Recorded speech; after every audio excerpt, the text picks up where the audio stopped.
Hi friends, welcome back to our channel ధనాస్ vlogs. ఈరోజు నేను చూపించే రెసిపీ వచ్చేసి పాలకూర ఉల్లికారం. పాలకూర ఉల్లికారం చాలా హెల్త్కి చాలా మంచిది, అంటే రుచి కూడా ఉంటుందన్నమాట. ఒకసారి చేసుకుంటే మళ్ళీ మళ్ళీ చేసుకోవచ్చు ఈ రెసిపీని. పిల్లలకు కూడా పౌష్టికాహారం అందించడం వల్ల అవుతాం ఫ్యామిలీ మెంబర్స్కి. సో చాలా ఈజీ అండి రెసిపీ. మనం వాడే వస్తువులు కూడా చాలా తక్కువే ఉంటాయి.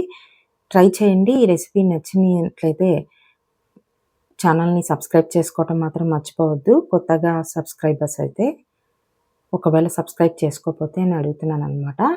సో ఈ పాలకూర ఉల్లికారం చేసుకునే విధానాన్ని చూద్దాం రండి.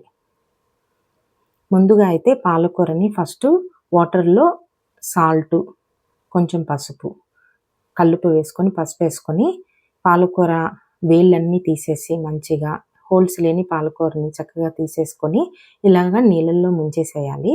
ఒకసారి ముందు వాటర్లో కడిగేసైనా సరే ఇలా ముంచేసి తీసేయచ్చు. లేదంటే ఫస్ట్ నానబెట్టేసిన తర్వాత ఒక 5-10 నిమిషాల తర్వాత మళ్ళీ ఇంకోసారి వాటర్లో కడిగేసి ఇలాగా జాలి గిన్నెలోకి వేసేసుకోవాలి. ఈ విధంగా చేయటం వల్ల పాలకూర మీద ఉన్న ఉప్పు కానీ, అంటే ఇసుక కానీ, మట్టి కానీ అంతా క్లీన్ అయిపోతుందనమాట. అలాగే మనం తోటల్లో పెస్టిసైడ్స్, పురుగుల మందు చల్లుంటారు కదా, అది కూడా క్లీన్ అయిపోతుందనమాట. సో ఈ విధంగా పాలకూరని సన్నగా కట్ చేసేసుకొని పక్కన పెట్టేసుకోవాలి.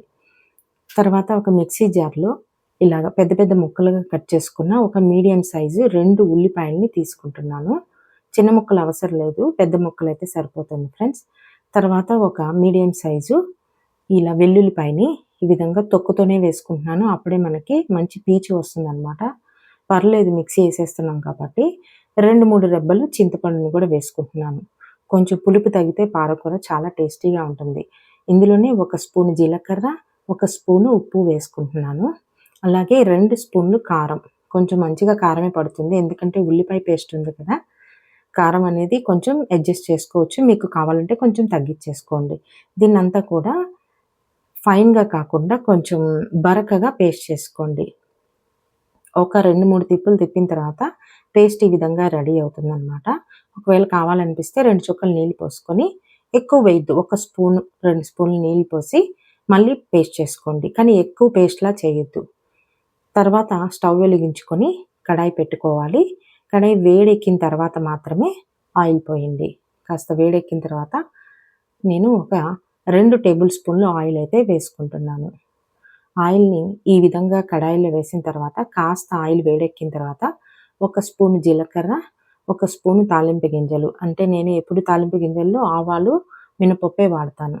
2 ఎండుమిర్చిని 2గా చీల్చేసి వేసుకోవాలి. ఫైనల్గా కరివేపాకును మంచిగా కడుక్కొని 2గా విరగ్గొట్టుకొని వేసుకుంటున్నాను. ఎందుకంటే ఆకు పెద్ద పెద్దగా ఉంటే కూరతో సపరేట్ చేసేస్తారు కదా మన ఇంట్లో, అలా కాకుండా ఆకుకూరతో కలిసిపోయి తింటే ఆరోగ్యానికి చాలా మంచిది కాబట్టి. ఇది వేగిన తర్వాత ఆకుకూర వేయటానికి ముందే ఫస్ట్ ఈ పేస్ట్ వేసేసుకోవాలి. ఈ మసాలా పేస్ట్ మనం రుబ్బుకున్నాం కదా కచ్చాపచ్చాక, ఆనియన్ పేస్ట్, ఈ ఉల్లిపాయ పేస్ట్ని ఇందులో వేసేసుకోవాలి. ఉల్లికారం అంటారు దీన్ని. వేసి మంచిగా కలుపుకున్నాను. తర్వాత ఒక 1/2 స్పూను పసుపు వేసుకొని ఈ విధంగా కలుపుకోవాలి. చూసారా ఎంత బాగా ఆయిల్లో మంచిగా కలిసిపోయిందో.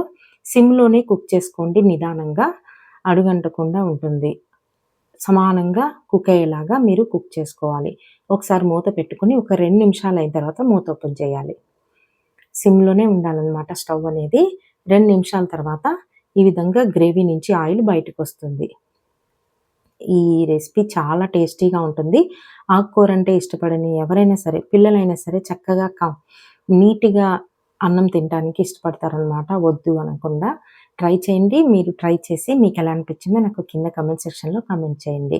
ఈ విధంగా అప్పుడప్పుడు తిప్పుకుంటూ ఉండి కొంచెం దగ్గర పడనివ్వాలి ఈ గ్రేవీ అనేది.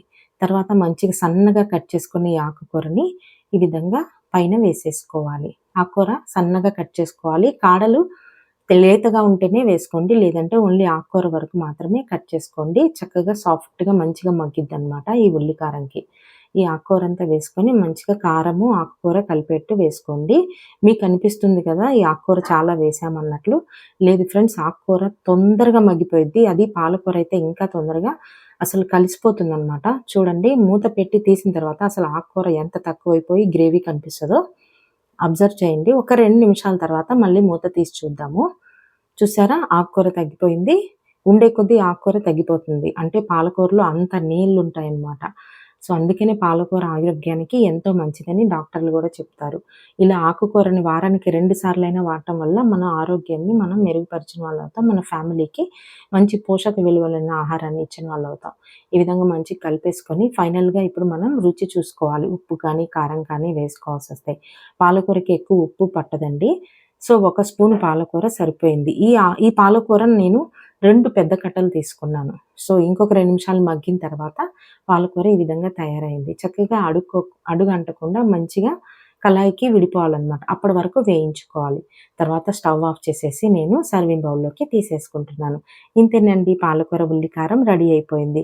సో, ఈ పాలకూర ఉల్లికారం మీకు ఈజీగా అనిపిచ్చిందా? ఎలా అనిపిచ్చింది నాకు కామెంట్ చేస్తారు కదా!